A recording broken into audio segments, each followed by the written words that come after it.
చూద్దాం. తెలంగాణ బీజేపీలో హిందుత్వ వార్ పీక్స్కు చేరింది. కమలనాథులు తమ మాటలతో కత్తులు దూసుకుంటున్నారు. మాటలతోనే కౌంటర్లు ఎన్కౌంటర్లు చేసుకుంటున్నారు. ఇంతగా బీజేపీలో ఈ అంతర్యుద్ధం ఎందుకు? ఇది ఎలాంటి పరిణామాలకు దారి తీయబోతోంది? పునాది మీద, మతం పునాది మీద రాజకీయాలు పర్మనెంట్ నడవవు. ఇది నా వ్యక్తిగత అభిప్రాయం. నేను వేరే వాళ్ళని విమర్శిస్తలేను. హిందుత్వం ఆగిపోయిన రోజు నా శ్వాస ఆగిపోతుంది అన్న. హిందుత్వం ఆగిపోయే రోజు అదే నా చివరి శ్వాసన రాసిపెట్టుకోండి. బీజేపీ అంటే హిందుత్వం అంటే బీజేపీ. కానీ అదే హిందుత్వ అంశంపై ఇద్దరు బీజేపీ అగ్రనేతల మధ్య డైలాగ్ వార్ కొనసాగుతుంది. సై అంటూ మాటకు మాట చెబుతూ డైరెక్ట్ గా కొట్టుకోవడం ఒకటే తక్కువ అన్నట్టు రాజకీయం చేస్తున్నారు ఈ ఇద్దరు కాషాయ పార్టీ అగ్రనేతలు. ఓ రకంగా చెప్పాలంటే పార్టీ గెలిచినా ఓడినా ఆఖరికి పరువు పోయే పరిస్థితులు నెలకొన్నా కానీ కమలనాథులు కత్తులు దూసుకోవడం మాత్రం మారడం లేదు. దీనికి కారణం హుజురాబాద్ నియోజకవర్గం.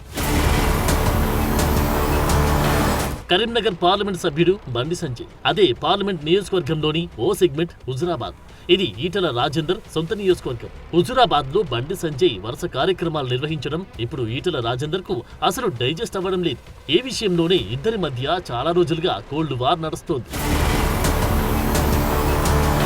హుజురాబాద్ లో లేటెస్ట్ గా బండి సంజయ్ నేతృత్వంలో గ్రామ పంచాయతీ ఎన్నికల కోసం సన్నద్ధత పేరుతో ఓ కార్యక్రమం నిర్వహించారు. ఈ కార్యక్రమంలో కొన్ని వ్యాఖ్యలు చేశారు బండి సంజయ్. అవి ఈటలకు నేరుగా గుచ్చుకునేటట్లు ఉండడమే హాట్ టాపిక్ గా మారింది. భారతీయ జనతా పార్టీ మూల సిద్ధాంతం హిందుత్వం. వాళ్ళ పండిత్ దీన్ దయాళ్ ఉపాధ్యాయ యొక్క ఆలోచన, ఆకాంక్ష చిట్ట చివరి వ్యక్తి కూడా సంక్షేమ ఫలాలు అందాలని చెప్పి అంత్యోదయ సిద్ధాంతానికి అనుగుణంగా హిందుత్వమే మూల సిద్ధాంతంగా వాళ్ళ భారతీయ జనతా పార్టీ ఈ దేశాన్ని 2-3 అధికారంలోకి వచ్చిన విషయాన్ని మనం గుర్తుంచుకోవాలి. ఎందుకు మాట్లాడేదంటే హిందుత్వం. బండి సంజయ్ చేసిన ఈ వ్యాఖ్యలు ఈటలకు కౌంటర్ అన్న చర్చ బీజేపీలో జరుగుతోంది. జూబ్లీహిల్స్ ఎన్నికల్లో హిందుత్వమే అజెండాగా బండి సంజయ్ విస్తృతంగా ప్రచారం చేశారు. కానీ బీజేపీకి డిపాజిట్ కూడా రాకపోవడంతో సెటరిక్ గా స్పందించారు ఈటల. మతం పేరుతో రాజకీయాలు చేస్తే తెలంగాణలో బీజేపీ అధికారంలోకి రావడం కష్టమన్నారు ఈటల. తెలంగాణలో ఎప్పుడు కూడా ఈ డివిజన్ పాలిటిక్స్ తోటి అధికారం రాలేము, గుర్తుపెట్టుకో. దాంతో అధికారం వస్తానే పాలసీస్ లేదు. దాంతో మాత్రమే అధికారం వస్తానని మీరు ఏదో రాస్తుందో అది మాకు లేదు.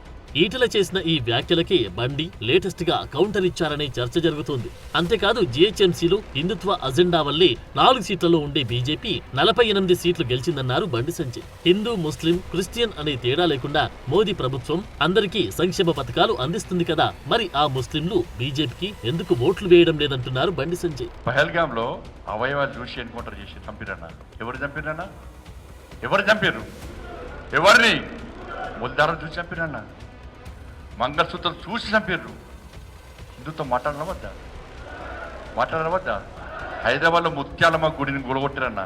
హిందుత్వం మాట్లాడడం వద్దా? హైదరాబాద్లో పెద్దమ్మ గుడిని గుల్చేసారన్న. మాట్లాడడం వద్దా అన్న? ఈ దేశంలో మత మార్పులు జరుగుతున్నాయన్న. హిందుత్వం మాట్లాడడం వద్దా? ఈ వ్యాఖ్యలు ఇప్పుడు బీజేపీలో ఇంటర్నల్ వార్ ను మరోసారి బయటపెట్టాయి. నిజానికి ఈటల వర్సెస్ బండి అనే పంచాయతీ ఇప్పటిది కాదు. ఇద్దరి మధ్య కరీంనగర్ టు సామీర్పేట అన్నట్లుగా వార్ నడిచింది. ఇప్పుడిప్పుడే ఇది మర్చిపోయే పరిస్థితి నెలకొంది అనుకుంటూ ఉండగానే జూబ్లీహిల్స్ ఎన్నికల ప్రచారంతో మరోసారి ఈ వివాదం తెరపైకి వచ్చింది. అరే బాధ అనిపిస్తుంది. ఇక్కడ ఏం డిబేట్ జరుగుతుంది? ప్రజలకు నువ్వేం చేస్తావు? నువ్వేం చేసినావో అంతకుముందున్న పార్టీ ప్రభుత్వం చెప్పుకోవాలి. ఇప్పుడున్న ప్రభుత్వం ఏం చేయబోతుందో చెప్పుకోవాలి. ఇగో ఈ డ్రైనేజ్ వ్యవస్థ మంచిగా చేస్తాం, మీకు డబుల్ బెడ్రూమ్లు ఇస్తాం, మీకు ఎంప్లాయ్మెంట్ కల్పిస్తాం, ఇగో మీకు ఈ లోన్లు ఇస్తాం, మిమ్మల్ని ఆదుకుంటాం, ఇవి చెప్పాలి కదా. ఎన్నాళ్ళు జరుగుతుంది? కులం పునాది మీద, మతం పునాది మీద రాజకీయాలు పర్మనెంట్ నడవవు. ఇవాళ కాంగ్రెస్ వాళ్ళు, బీఆర్ఎస్ వాళ్ళు బ్రిటిష్ వాళ్ళు లెక్కనే ఇవాళ హిందువులను బానిసలుగా చూస్తుంటే ఆ బానిస బతుకుడా హిందువుల పడ చైతన్యం తీసుకొచ్చి హిందువులందరినీ ఓట్ బ్యాంక్ మార్చుడా ఒక్కసారి ఆలోచించండి. వాళ్ళు ఇక్కడ మరో విషయం ఏంటంటే బండి సంజయ్ సమావేశం ముగిసిన మరుసటి రోజే ఈటల హుజురాబాద్ లో కార్యక్రమం నిర్వహిస్తున్నారు. ఈ 2 కార్యక్రమాల నిర్వహణకు సంబంధించి రాష్ట్ర అధ్యక్షుడైన రామచంద్రరావుకు ఎలాంటి సమాచారం లేదని మనకు అందుతున్న సమాచారం. రాష్ట్రంలో అంతంత మాత్రంగానే ఉన్న బీజేపీ పరిస్థితిని మరింత దిగజారుస్తున్నారనే చర్చ పొలిటికల్ సర్కిల్స్ లో జోరుగా కొనసాగుతోంది. ఇదే కాదు, జూబ్లీహిల్స్ బైపోల్ ఓటమిని కూడా ఇప్పటికీ కేంద్ర మంత్రి కిషన్ రెడ్డి ఖాతాలో వేసినట్టు అర్థమవుతుంది. బైపోల్ బాధ్యత ఆయనదే అని చేతులు దులిపేసుకుంటున్నారట నేతలు. మొత్తంగా చూస్తే తెలంగాణ బీజేపీలో నేతల మధ్య సత్సంబంధాలు, కోఆర్డినేషన్ లేదు అనేది క్లియర్ కట్ గా అర్థమవుతుంది. ఒకరు కంటెంట్ లేదంటారు, మరొకరు మత రాజకీయాలు కుదరవంటారు, ఇంకొకరు అసలు మతం లేనిది పార్టీనే లేదంటారు. ఏ నేత ఎప్పుడేం మాట్లాడతారో తెలియదు, ఏ నేత ఏ బాంబు పేలుస్తారో తెలియదు. మరి ఇలాంటి నేతలతో పార్టీ భవిష్యత్ ఏంటి అనే దానిపై చర్చ అయితే జరుగుతుంది.